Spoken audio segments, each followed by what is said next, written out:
सम्मानित पत्रकार बंधुओं का आज की इस प्रेस कॉन्फ्रेंस में हार्दिक स्वागत और अभिनंदन है।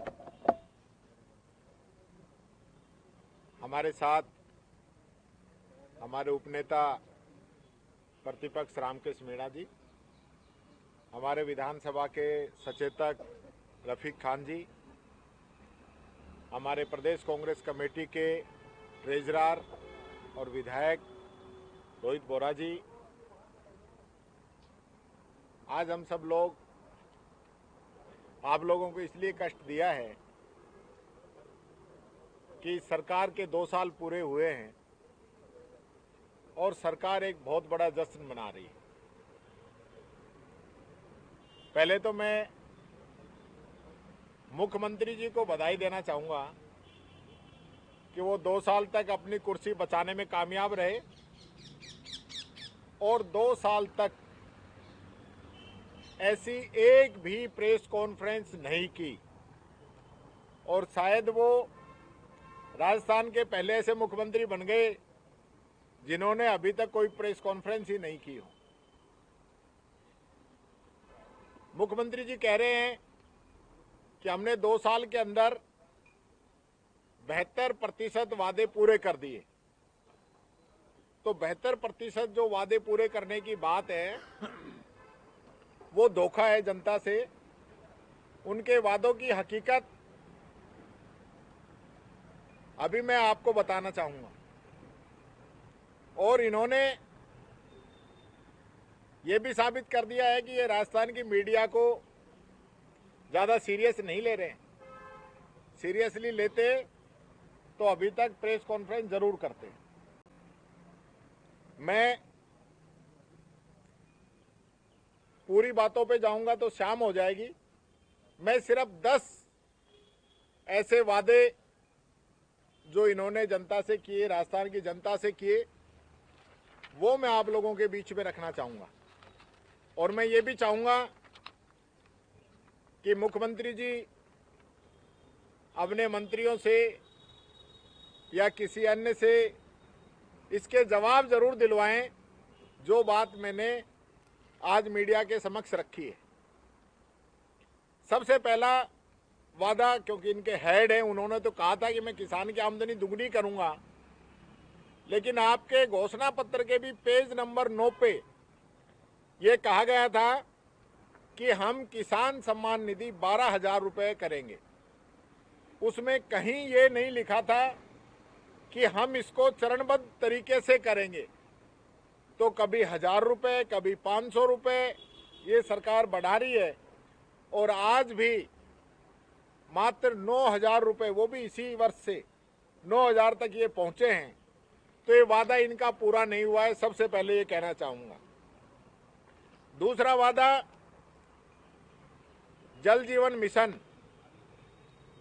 घोषणा पत्र के पेज नंबर 15, जिसमें आपने कहा था कि वर्ष 2025 तक, अब 25 में 14 ही दिन बचे हैं, 2025 तक सभी घरों में हम पानी उपलब्ध कराएंगे। मैं इनकी वर्तमान स्थिति आपको बताता हूं। इन्होंने दिसंबर 25 तक 34 लाख घरों के कनेक्शन होने बाकी हैं। इन्होंने 24-25 में 25 लाख कनेक्शन का वादा किया था, 9,44,000 इन्होंने कनेक्शन दिए। 25-26 के बजट में भी 20 लाख कनेक्शन का वादा था और 8 महीने इस वित्त वर्ष के बीतने के बाद भी 1,66,000 ही मात्र कनेक्शन इन लोगों ने दिए हैं।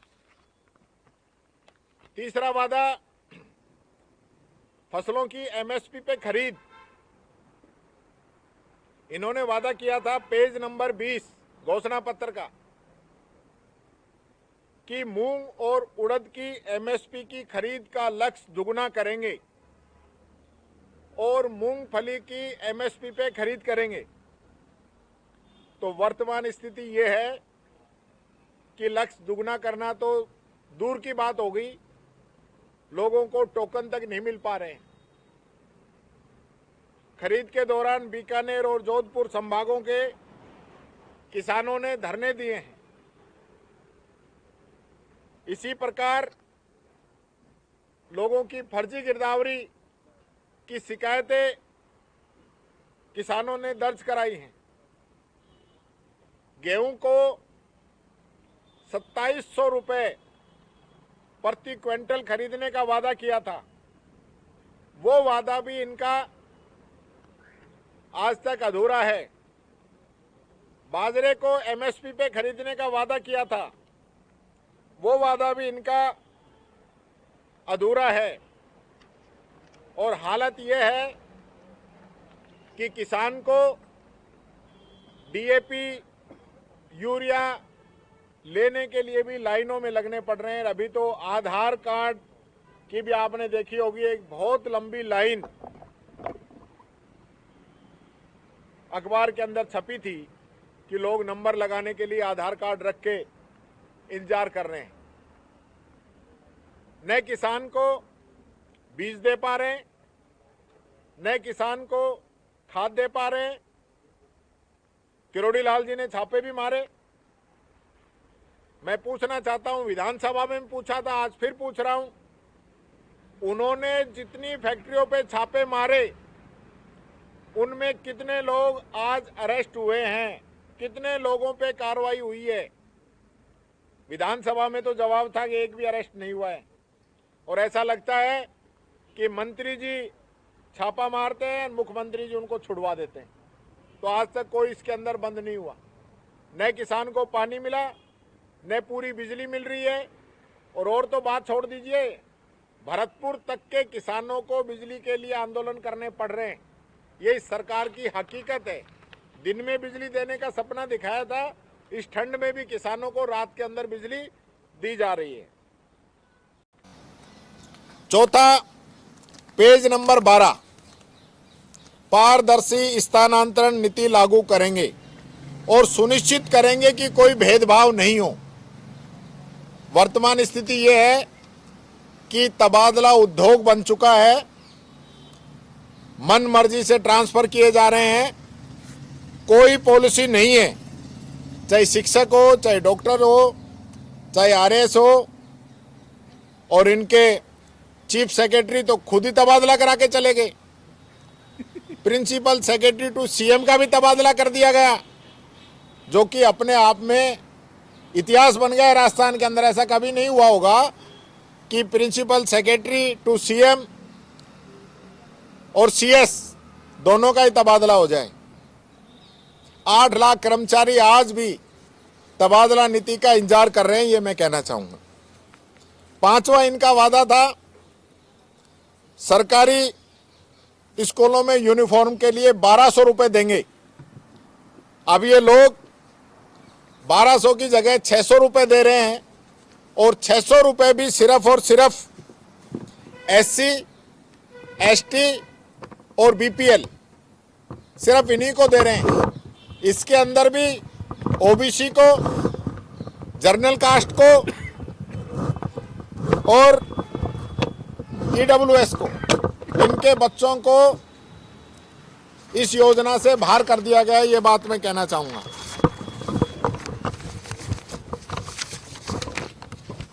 इसी प्रकार से पशु बीमा की बात की थी कि दुधारू और अन्य पशुओं के लिए मुफ्त बीमा देंगे। हमारी सरकार में 80 लाख पशु जो है पंजीकृत थे, और इस सरकार के अंदर मात्र 20 लाख पशुओं का बीमा हुआ है। ये हकीकत है इनके वादे की।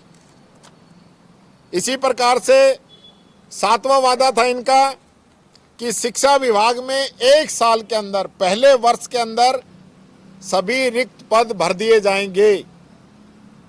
तो अभी तक तो कोई भरे नहीं है, छोटी मोटी कोई भर्ती हुई है। 1.25 लाख से अधिक पद आज भी शिक्षा विभाग के अंदर खाली हैं। 8वां इनका वादा था कि प्रत्येक संभाग के अंदर आईआईटी और एम्स की तर्ज पर राजस्थान इंस्टीट्यूट ऑफ टेक्नोलॉजी और Rajasthan institute of medical science खोलने का वादा इन लोगों के द्वारा किया गया था, जिनकी वर्तमान स्थिति ये है कि जो पुराने संस्थान थे मात्र उनका नाम बदलने का काम किया है, एक भी संस्थान इन लोगों के द्वारा नहीं खोला गया है। नौवां इनका वादा है कि जमीन नीलामी पर रोक, किसानों की जो जमीन नीलामी रोकने के लिए नीति बनाएंगे और नीलाम हुई जमीन का उचित मुआवजा दिलाएंगे। वादा इन लोगों ने किया था, लेकिन हकीकत यह है कि हमारे समय में कृषि ऋण राहत अधिनियम बना था, आयोग बनाया गया था, उसका भी इस्तेमाल ये लोग नहीं कर रहे हैं और न ही उसको संसाधन उपलब्ध करा रहे हैं और इन 2 वर्षों में कोई भी काम इनके द्वारा नहीं किया गया है। इसी प्रकार से इनका वादा था कि पेट्रोल डीजल की कीमतें यानी कि उस पर जो वैट लग रहा है उसकी समीक्षा करके गुजरात और हरियाणा के समान करेंगे। तो ये वादा भी आपका पेंडिंग है। ये 10 बड़े वादे हैं जो इन लोगों ने घोषणा पत्र में किए थे। वादे तो दुनिया भर के हैं, वो भी मैं अभी बताऊंगा, लेकिन ये 10 ऐसे वादे हैं जिनका जवाब मैं चाहता हूं ये सरकार दे। इसी प्रकार से मैं राजस्थान पे जो कर्ज हुआ है उसके बारे में बताना चाहूँगा कि 2 साल में जो कर्ज बढ़ा है वो 1.55 लाख करोड़ की बढ़ोतरी इस कर्जे में हुई है और 25-26 तक ये कर्ज जो है बढ़कर 7.26 लाख करोड़ हो जाएगा। आज की तारीख में हर एक राजस्थानी पर 1 लाख का कर्जा हो गया है ये सरकार आने के बाद में। इसी प्रकार से अक्टूबर से दिसंबर 2025 की जो तिमाही है इसके लिए राजस्थान सरकार लगभग 14,455 करोड़ रुपए बाजार से उठाना चाहती है और इससे पहले भी अक्टूबर 25 में भी सरकार ने इसी प्रकार बॉन्ड नीलामी के जरिए 5,000 करोड़ रुपए का कर्जा उठाया था।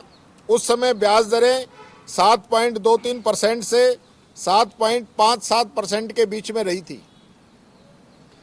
इसी प्रकार से बजट घोषणाएं जो 2 बजट के अंदर इन लोगों ने की हैं उन पे मैं छोटा सा आपको बताना चाहूँगा। 2 बजट में 2717 इन्होंने बजट घोषणाएं की हैं, उसमें से जो पूरी हुई हैं वो मात्र 754 हैं जो कि 27.75% है। जो घोषणा शुरू हुई लेकिन वर्तमान स्थिति क्या है इसका सरकार को भी नहीं पता, ऐसी 1256 हैं यानी कि 46.23% और जो पेंडिंग घोषणाएं हैं वो 707 हैं यानी 26.02%, जिन पे अभी कुछ नहीं हुआ है, जैसी थी वैसी की वैसी पड़ी हैं। ये जो बड़ी बड़ी बातें कर रहे हैं इनको कहना चाहूँगा। इसी प्रकार से कानून व्यवस्था की हम बात करें तो कानून व्यवस्था पे रामकेश जी आपसे अपनी बात रखेंगे। एजुकेशन की मैं बात करना चाहूँगा कि 23-24 में राजस्थान के अंदर 1.67 करोड़ छात्र थे जो 24-25 में घटकर 1.62 करोड़ रह गए, यानी 5 लाख से ज़्यादा छात्रों में कमी आई है। 14,000 जो है कॉलेज के जो विद्यार्थी हैं उनके अंदर कमी आई है, ये बात मैं कहना चाहूँगा। 4 लाख नौकरी देने का वादा किया था, 95,000 नौकरी दी गई हैं, वो भी हमारे समय की जो ज़्यादातर नौकरी थी प्रोसेस में थी वो दी हैं। अभी प्रक्रियाधीन 1,53,000 ये बता रहे हैं, उसमें भी अधिकतम जो है 4th क्लास या सफाई कर्मचारियों की हैं। मैं इनसे पूछना चाहता हूं 2 साल में इनकी सरकार बनने के बाद में कितने विज्ञापन आपने जारी किए और कितने नियुक्ति पत्र उनमें से आपने दिए, उनकी सूची भी जरा बता दे, जनता को तो पता चल जाए कि आपने कितनी नियुक्तियां दी हैं। ये मेरा इनसे पूछना है। निवेश पे मैं पूछना चाहूंगा कि एमओयू हुए हैं 35 लाख करोड़ के, उनमें से ये कह रहे हैं कि हमने जमीन पे 8 लाख करोड़ के एमओयू उतार दिए हैं। तो मैं आप साथियों से पूछना चाहता हूं, 8 लाख करोड़ की आपके पास किसी के पास कोई जानकारी हो तो आप ही बता दो। सरकार तो न तो हमारे क्वेश्चन का जवाब दे रही है, हमने जितने भी क्वेश्चन लगाए हैं एमओयू को लेकर एक का भी जवाब नहीं दिया जा रहा है, जो कि मैं समझता हूं लोकतंत्र के अंदर हमारे अधिकारों पे ये लोग अतिक्रमण कर रहे हैं। हमें जवाब मिलना चाहिए। आरटीआई लगाते हैं, उसका जवाब नहीं मिलता है। आपको भी चैलेंज है, पूरी मीडिया को भी, कि 8 लाख करोड़ के एमओयू इन्होंने किन से किए हैं और उनकी क्या स्थिति है जो ये कह रहे हैं पूरे कर दिए। तो जरा आप भी बता दो, ये बात मैं कहना चाहूंगा। दूसरा, अभी प्रवासी दिवस मनाया गया, कितने प्रवासी इसके अंदर आए, विदेशों से कितने आए।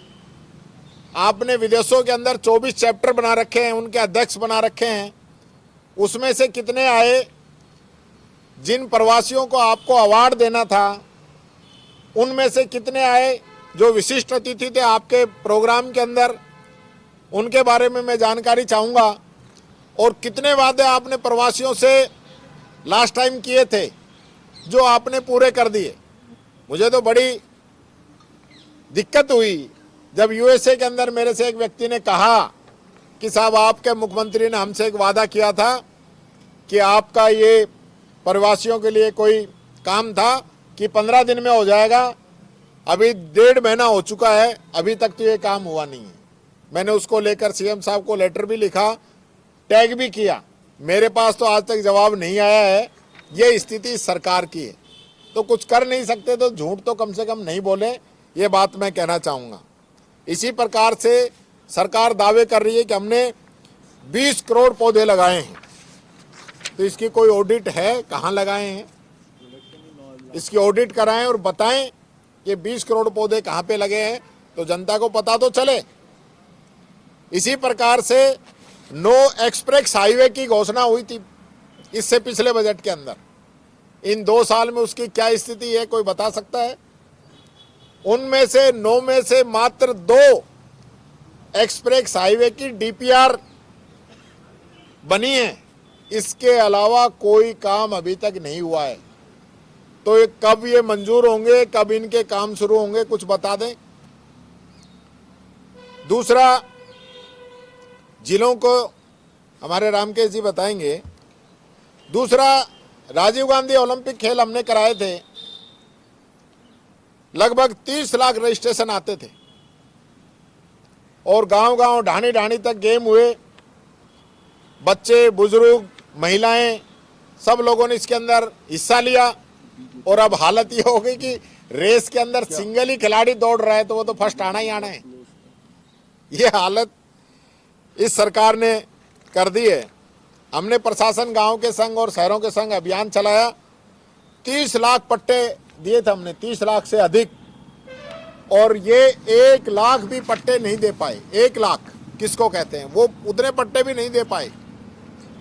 इसी प्रकार से रिफाइनरी जो कि हमारी कांग्रेस सरकार ने मंजूर की थी, उसको 14 से 18 तक इस सरकार ने रोक के रखा, सिर्फ रिव्यू के नाम पे।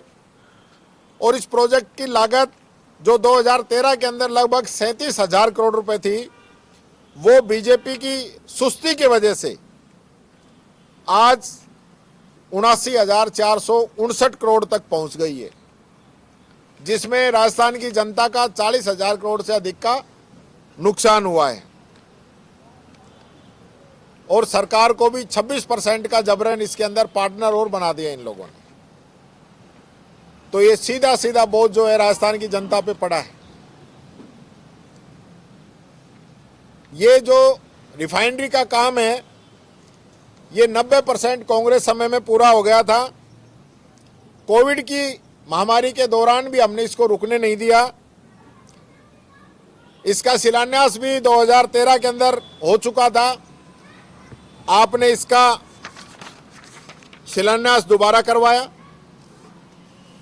और 25-26 के बजट घोषणा संख्या 158 में आपने कहा था कि 15 रिफाइनरी अगस्त 2025 से उत्पादन शुरू कर देगी।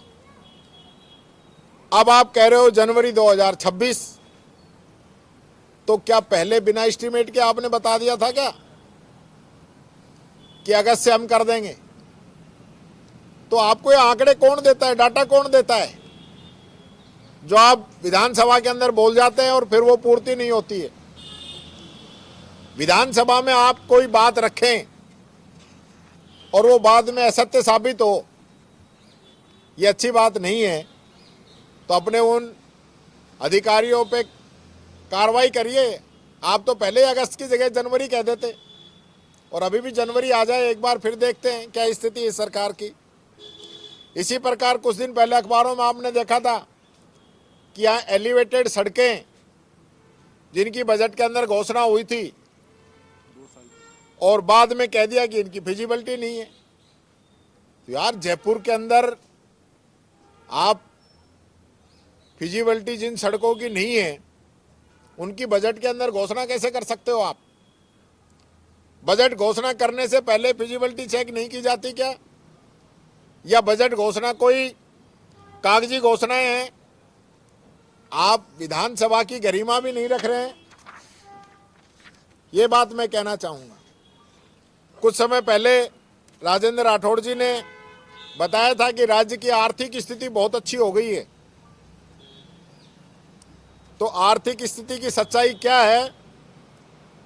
अभी अक्टूबर तक के अनऑडिटेड फिगर्स वो सामने आ गए हैं। 2025-26 के कैपिटल एक्सपेंडिचर की बात करें तो प्रदेश में विकास कार्य ठप पड़े हैं। कैपिटल एक्सपेंडिचर का लक्ष्य 54,359 करोड़ रुपए का था, लेकिन अभी तक केवल 15,397 करोड़ रुपए ही, यानी कि 28.33% ही खर्च कर पाए। इसका मतलब है कि स्कूल, कॉलेज, हॉस्पिटल और सड़कों का जो निर्माण है वो रुका हुआ है, ये हकीकत है। इसी प्रकार 24-25 पर कैपिटल एक्सपेंडिचर का बजट 44,216 करोड़ रुपए रखा था। आप 13% कम खर्च कर पाए और आपका खर्चा केवल 38,288 करोड़ रुपए ही हुआ है। ये भी आपकी असफलता ही है। और केंद्र से जो मदद हमको मिलती है वो भी हमको पूरी नहीं मिल रही है, समय पे नहीं मिल रही है। केंद्र सरकार से 39,193 करोड़ रुपए मिलने की उम्मीद थी, लेकिन केंद्र से अभी तक 7,171 करोड़ ही मिले हैं, जो कि 18.30% हैं। तो यही डबल इंजन का फायदा है। इसी प्रकार से जो आपने एक नाटक देखा होगा, यहाँ नाटक हुआ था ईआरसीपी के नाम पे। ईआरसीपी चूंकि वसुंधरा जी का दिया हुआ नाम था, तो वसुंधरा जी का नाम पसंद नहीं था तो ईआरसीपी को बदला और लास्ट में उसका नाम राम जल सेतु कर दिया। 2 मटकी मंगाई, पानी डाला गया, मोदी जी आए। इससे पहले भी मोदी जी जयपुर और अजमेर के अंदर 2 बार घोषणा कर चुके थे इसको राष्ट्रीय परियोजना घोषित करने की। लेकिन अभी राज्यसभा के अंदर एक सवाल के जवाब में सरकार ने कहा है कि हम इसको राष्ट्रीय परियोजना घोषित नहीं करेंगे। तो फिर राजस्थान की 13 जिलों की जनता से आपने क्यों झूठा वादा किया, क्यों इस जनता को गुमराह करने का काम किया, ये मैं आपसे पूछना चाहता हूं। इसी प्रकार से जो वित्तीय अनुशासन जो आपका होना चाहिए था, रेवेन्यू डेफिसिट वो 81.72% 7 महीनों में ही खत्म हो चुका है। बजट में अनुमान 31,324 करोड़ रुपए का था, लेकिन अक्टूबर तक ही घाटा 25,598 करोड़ रुपए पहुंच गया है। सरकार बाकी के महीने कैसे निकालेगी तो ये सरकार ही जानती है। इसी प्रकार से विकास कार्यों के लिए जो पैसा खर्च किया है 15,397 करोड़ रुपए, उससे कहीं ज़्यादा, ये ज़रा आप गौर से आप देखिए इस चीज़ को, कि जो विकास कार्यों पे जितना पैसा खर्च किया है 15,397 करोड़ रुपए, उससे ज़्यादा 19,676 करोड़ रुपए ब्याज पे भरे हैं सरकार ने। यानी कि कर्ज लेकर घी पी रहे हैं ये लोग। ये स्थिति इस सरकार की है। जब इतना पैसा ब्याज में जाएगा तो राजस्थान आगे बढ़ेगा, ये स्थिति इनकी है। इसी प्रकार से जो सोशल सेक्टर है उसकी हालत सबसे ज़्यादा खराब है। बजट का मात्र 20% के आसपास पैसा इन्होंने गरीबों के लिए खर्च किया है। यानी बुजुर्ग, विकलांग, विधवा, इनकी पेंशन भी सरकार समय पर नहीं दे पा रही है। इसी प्रकार जो राजस्व का लक्ष्य जो है पूरा करना था इनको, इनका जीएसटी कलेक्शन जो बजट है वो अभी केवल 40% के आसपास ये पूरा कर पाए। दिसंबर आ गया है, 9 महीने पूरे हो चुके हैं। इसी प्रकार आपने कहा था कि स्टेट जीडीपी में बढ़ोतरी होगी, तो स्टेट जीडीपी में 24-25 में बजट वर्ष की तुलना में 65,695 करोड़ की बढ़ोतरी हुई है। पर आपने छिपाया था कि पिछले बजट में वादा किया था कि प्रदेश की जीडीपी 2025 तक 17,81,000 करोड़ हो जाएगी। तो ये बात जनता के सामने आ चुकी है। परंतु अभी 17,04,000 करोड़ ही पहुंची है। 77,000 करोड़ रुपए अभी भी आप पीछे चल रहे हैं। ये बात मैं कहना चाहूँगा। एक बहुत इम्पोर्टेंट इशू है, उसकी ओर भी मैं आपका ध्यान आकर्षित करना चाहूँगा। वो है अरावली के संबंध में। ये हम सब लोगों को बहुत गंभीरता से लेना पड़ेगा कि केंद्र सरकार की ये सिफारिश हुई है कि अरावली की परिभाषा बदल दी जाए कि जो 100 मीटर से ऊंची पहाड़ियां हैं वो अरावली में रहेंगी, उससे नीचे वाली अरावली में नहीं रहेंगी। केंद्र सरकार की सिफारिश पे सुप्रीम कोर्ट ने इसे मंजूरी दे दी है। यह एक सीधा सीधा विनाश का परमिट है।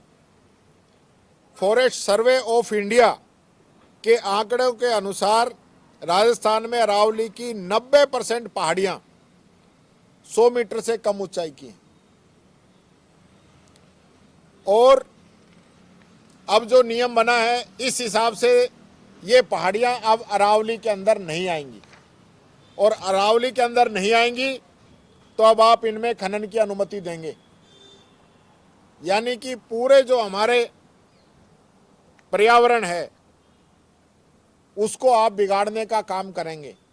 आज भी जो हालत है देश की, दिल्ली की, एनसीआर की, मैं खुद अलवर से आता हूं, हमारा भिवाड़ी जो है विश्व के टॉप जो पोल्यूटेड सिटीज हैं उनके अंदर शामिल हो गया है।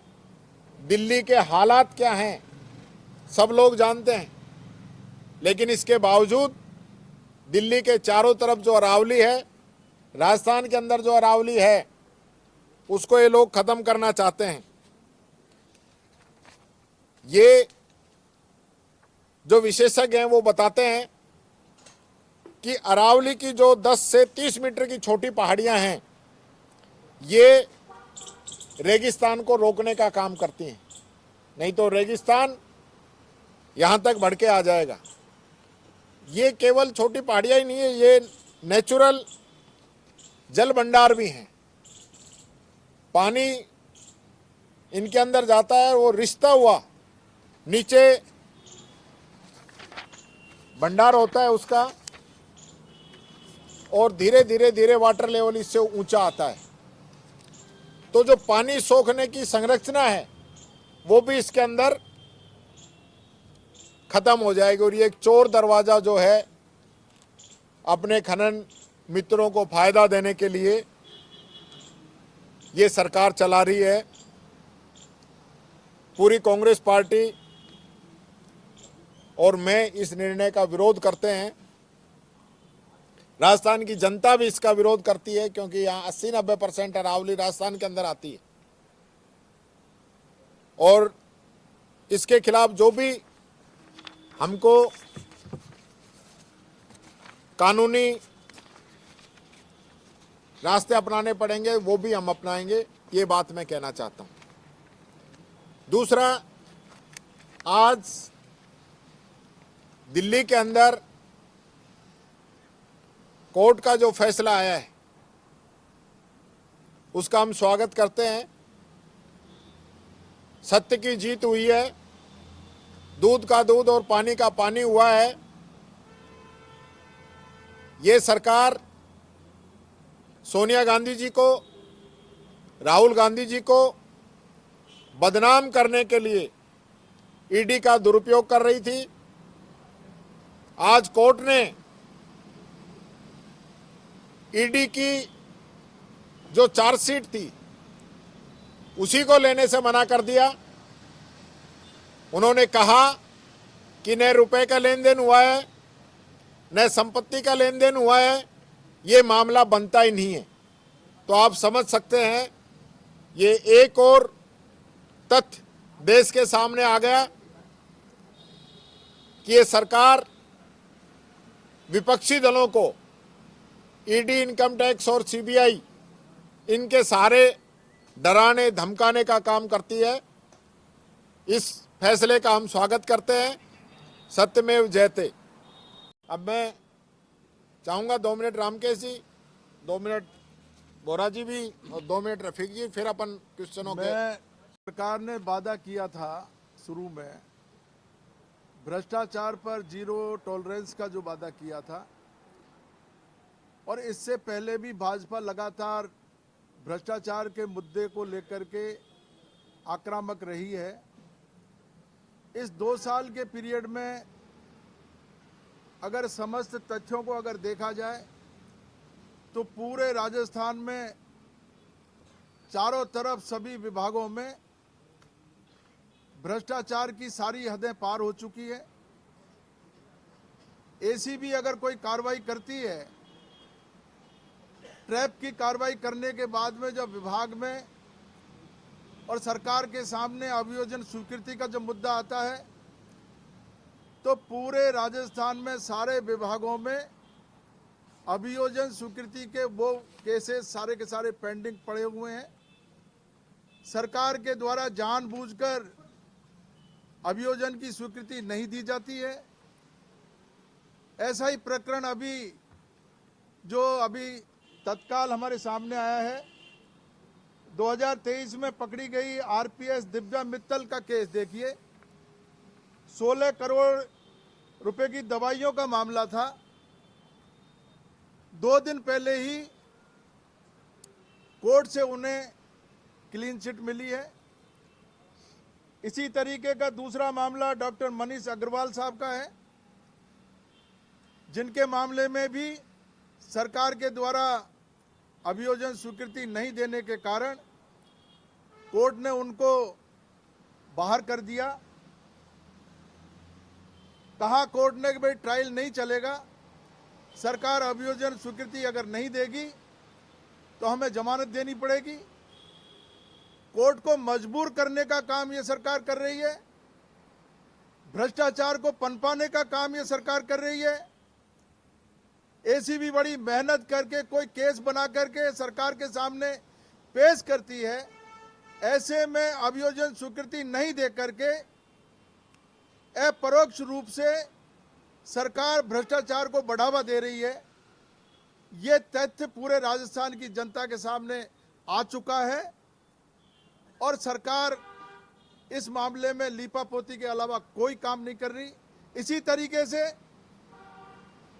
सरकार बनते ही राजस्थान में जो कांग्रेस के समय जो जिले बने थे उन जिलों को खत्म करने का काम इस सरकार ने किया। कानून व्यवस्था का नाम लेकर के, धन की बर्बादी का नाम लेकर के जिलों को खत्म किया। लेकिन आज अगर हम उन आंकड़ों को देखते हैं तो जहां जहां भी इन्होंने जिले खत्म किए वहां पर अपराधों में बेहताशा वृद्धि हुई है। मैं उदाहरण दे सकता हूं हमारे गंगापुर सिटी का। गंगापुर को राजनीतिक आधार पर जिले को खत्म किया। आज वहां पर हाहाकार मचा हुआ है, रोज गोलियां चल रही हैं, जमीनों पर अवैध कब्जे हो रहे हैं और पूरी तरीके से गुंडा माफिया बिल्कुल सरासर सड़कों पर उतर करके लोगों को तंग करने का काम कर रहे हैं। कानून व्यवस्था पूरे राजस्थान की चौपट हो चुकी है। सरकार खोखले वादे कर रही है और मुझे तो ये कहते हुए कोई संकोच नहीं है कि इस 2 साल के अंदर जो भजन लाल जी बार बार चुनौती दे रहे हैं कि सामने आकर के बहस कर लीजिए। सरकार के 2 साल बेमिसाल की बात भजन लाल जी कर रहे हैं, लेकिन मैं कहना चाहता हूं सरकार के ये 2 साल ये राजस्थान के बदहाल रहे हैं। राजस्थान में इस 2 साल में सरकार ने कोई काम नहीं किया, एक भी काम सरकार गिना नहीं सकती। पूरे खोखले वादे जनता के सामने आ चुके हैं। ऐसे में पूरी राजस्थान की जनता हताश और निराश है। भाजपा में अंदरूनी झगड़े बेहताशा बढ़ रहे हैं, एक दूसरे को गिराने की कोशिश हो रही है। जिन लोगों ने मेहनत करके और भाजपा को सत्ता में लाने का काम किया था, उनको दरकिनार करके और पीछे बिठाने का काम वही लोग कर रहे हैं। आपस में खींचतान है। राजस्थान की जनता पूरी तरीके से इस सरकार से निराश और हताश है। धन्यवाद। विंडो ड्रेसिंग के अलावा इस सरकार ने बजट में कुछ भी नहीं करा और वो पोल पट्टी इस 9 महीने के अंदर ही सरकार की आपके सामने आ गई। जो कैपिटल एक्सपेंडिचर 55,000 करोड़ का इनको करना था वो 15,000 करोड़ होगा और ये मैं लिख के आपको दावा कर सकता हूँ ये 20 से 22,000 करोड़ के ऊपर ये कैपिटल एक्सपेंडिचर कर ही नहीं पाएंगे, क्योंकि इनका रेवेन्यू डेफिसिट और फिस्कल डेफिसिट अपने आप बढ़ जाएगा। जो इनने बात करी थी कि जीएसटी बढ़ेगा 23% से और ट्रांसपोर्टेशन की हमारी रेवेन्यू बढ़ेगी 16% से, इनकी माइंस के अलावा जितने रेवेन्यू डिपार्टमेंट्स हैं सब में डेफिसिट रहेगा, 10 से 15% का सब में डेफिसिट रहेगा। तो ये सरकार, मैं खुले इस मंच से आप चुनौती देता हूं चीफ मिनिस्टर को, जब चाहें जिस मंच पे चाहें मेरे से बहस कर लें ऑन फाइनेंशियल सेक्टर। ये 2 साल के अंदर उनने इस राजस्थान प्रदेश का भट्टा बिठा दिया है। उनको पता ही नहीं कि राजस्थान में हो क्या रहा है।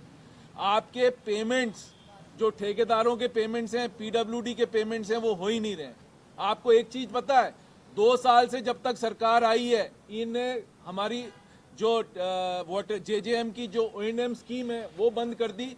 आपकी सब स्कीमें बंद पड़ी हैं, एक स्कीम आपकी चालू नहीं है, क्योंकि उसका ओएनएम का पैसा कौन देगा वो सरकार अभी तक डिसाइड ही नहीं कर पाई है कि ओएनएम का पैसा कौन देगा। इसी तरह से आप देखो जितने मेडिकल कॉलेजेस हैं राजस्थान में, मेडिकल कॉलेजेस खोलना आसान है, उनमें टीचर्स देना इतना दिक्कत का काम है। जब जब इनका मेडिकल एमसीआई का इंस्पेक्शन होता है, जयपुर से डॉक्टर जाते हैं, तीसरे दिन डॉक्टर जयपुर से वापस बैक टू पवेलियन आ जाते।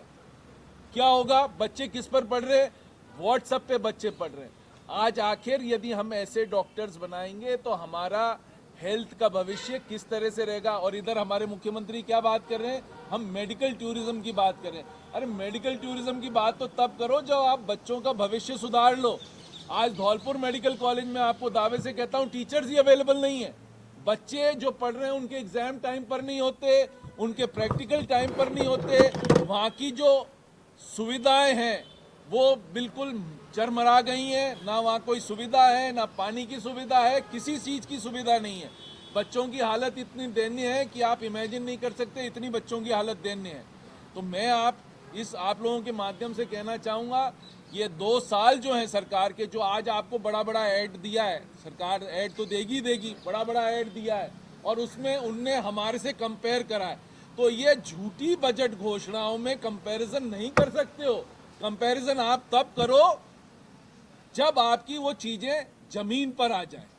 आपने स्कूटी बढ़ा दी, कितनी दे दी? स्कूटी दी नहीं है आपने, परचेज ही नहीं हुई है उतनी आपने स्कूटी कहाँ से बांट दी? जो आपकी घोषणाएं जमीन पर हैं, बजट घोषणाओं से तो कोई भी किसी चीज का कंपैरिजन कर सकता है। आपके पास पैसा नहीं है सामान खरीदने के लिए। आपकी जो पेमेंट पोजीशन है वो 90 से 150 दिन की आपकी 90 पेमेंट पोजीशन है।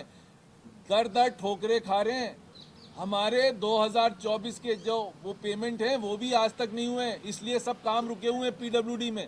राजाखेड़ा विधानसभा में 2024 के काम आज तक कंप्लीट नहीं हुए क्योंकि पैसा नहीं है सरकार के पास। सरकार के पास पैसा ही नहीं है, तो ये जो बातें हैं ना कि स्वर्णिम राजस्थान और ये कुछ भी नहीं हो रहा। और जो ये बात ये कर रहे हैं कि 35 लाख करोड़ में से 8 लाख करोड़ के हमने एमओयू आपके सामने लाके जमीन पे रख दिए, उन एमओयू में से 80% एमओयू किसके हैं? सिर्फ सोलर एनर्जी के हैं, क्योंकि इनने 1 लाख बीघा जमीन जैसलमेर और बाड़मेर में सोलर वालों को दे दी।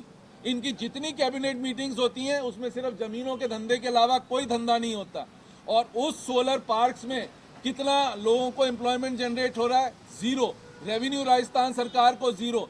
ऐसा आपको कोई प्रदेश बता दो जहां पर आप जमीन दे रहे हो और जमीन देने के बाद ना सरकार को कोई रेवेन्यू है, ना एम्प्लॉयमेंट जनरेशन है, किसी भी चीज का नहीं है। और क्या हो रहा है? एंड उस दोनों जिलों में एनवायरनमेंट की इतनी बुरी हालत हो जाएगी, एज पर कजरी जो स्टडी है उसमें 2 डिग्री टेम्परेचर बढ़ जाएगा तो वाटर का जो इवापोरेशन है वो इतना हाई हो जाएगा कि जैसलमेर बाड़मेर में अगले 3 साल के अंदर आपको पानी पीने के लिए भी नहीं मिलेगा। ये हालत है इस सरकार की, बिना सोचे समझे, बिना कुछ करे, क्योंकि बाहर से ऊपर से सिफारिशें आ जाती हैं। हम अपने यहाँ जमीनें बांट रहे हैं जिसमें ना हमारे को कोई रेवेन्यू है, ना हमारे को कोई एम्प्लॉयमेंट जनरेशन है। किस चीज़ का काम कर रहे हैं? हमारे को ये रोकना पड़ेगा। और जो जूली जी ने कहा, यदि अरावली को आप नहीं रोकोगे तो ईस्टर्न राजस्थान पूरा बर्बाद हो जाएगा, पूरा एनवायरनमेंट बर्बाद हो जाएगा। तो ना तो फसलें उगेंगी, ना पानी बरसेगा, ना कुछ होगा। तो क्या हम करना चाहते हैं? हम राजस्थान को क्या कंकाल प्रदेश करना चाहते हैं या राजस्थान को हरा प्रदेश करना चाहते हैं? क्या करना चाहते हैं? ये आपको, हमको, सबको सोचना पड़ेगा। और इस सरकार की जो कथनी और करनी में डिफरेंस है वो लोगों के सामने हमें उजागर करना पड़ेगा। नमस्ते साहब, थैंक यू। जयपुर की बात कर लूं, जयपुर का विधायक हूं। थोड़ी सी जयपुर के अंदर अभी मुख्यमंत्री जी ने बात कही है और बहुत सारे काम गिनाए हैं, और मैं ये कह सकता हूं कि जितनी योजनाएं हमने चालू की थी सारे प्रोजेक्ट अधूरे पड़े हैं। और तो और मुख्यमंत्री जी का खुद का जो रास्ता है सेक्रेटरीट जाने का, उसका पुल 2 साल से नहीं बन पाया है। मुख्यमंत्री जी के खुद के जाने का पुल है, जो खुद अगर सचिवालय जाएंगे जिस रास्ते से, वो पुल 2 साल से बंद पड़ा है। एसएमएस में टावर बनना था, वो अधूरा पड़ा हुआ है। और मेट्रो का पहले बजट में वादा किया इन्होंने कि हम मेट्रो विद्याधर नगर से लेके सीतापुरा तक लेके जाएंगे। वो तो दूर, 1 साल 1.5 साल तक इन्होंने जो मेट्रो का काम हमने चालू कर दिया था वो 1.5 साल तक रोके रखा। और सिर्फ इस बात से रोके रखा कि रामगंज को स्टेशन नहीं बनने देना है। कोई फिजिबिलिटी रिपोर्ट में कमी नहीं है, किसी तरीके की त्रुटि नहीं है। और ऐसे तो राम की बात करते हैं, लेकिन राम के नाम पे जो स्टेशन था वो इन्होंने बंद कर दिया और आगे ले गए। तो मैं ये कहना चाहता हूँ कि डेवलपमेंट के नाम पे जीरो। और जैसा अभी बोरा जी ने कहा, राइजिंग राजस्थान, अप्रवासी भारतीय सम्मेलन, राजस्थानियों का सम्मेलन, सब जमीनों को बेचने का गोरख धंधा है। जमीन जयपुर कलेक्ट्रेट रातों रात ट्रांसफर करती है रिको को, और ट्रांसफर करती है और विद इन अ वीक वो जमीन किसी एक धंधा सेठ को अलॉट हो जाती है। ये धंधा उसमें कर रहे हैं, कोई डेवलपमेंट का काम नहीं है। उनकी सोच रहे हैं जो बाहर रह रहे हैं। 8.5 करोड़ जनता, 8 करोड़ 35 लाख की जनता जो राजस्थान में रह रही है, उसके बारे में कोई चिंता नहीं है। 2 साल में 5 काम नहीं बता सकते। राजस्थान, जयपुर के हम विधायक बहुत खुश हुए जब सरकार बनी कि साहब मुख्यमंत्री राजस्थान को जयपुर से आ गया। अब तो जयपुर से आ गया। भैरव सिंह जी मुख्यमंत्री रहे, वसुंधरा जी ने धौलपुर में काम कराया, मोहनलाल सुखाड़िया जी ने उदयपुर में काम कराया, गहलोत साहब ने जोधपुर में काम कराया। तो हमने देखा एक के साथ 2 फ्री मिले हैं, मुख्यमंत्री के साथ 2 उप मुख्यमंत्री भी जयपुर को मिले हैं। अप्रत्याशित काम होंगे, और काम होने की जगह तो दूर, 0/0 जो काम चल रहे थे हमारी सरकार में, वो तमाम काम बंद हो चुके हैं। तो मैं आप सबसे गुजारिश करना चाहता हूं कि उन कामों की भी पूछो उनसे। 100 करोड़ रुपए गोविंद देव जी के मंदिर के कहाँ है जो हमारी बजट घोषणा में थे, आपने कहा हम करेंगे। 1 रुपए का काम नहीं हो रहा, 22 करोड़ रुपए का काम हमने पार्किंग के लिए सैंक्शन किया खोले के हनुमान जी के लिए, वो भी पूरा नहीं हो पाया है। तो आप सबका बहुत शुक्रिया, बहुत बहुत धन्यवाद।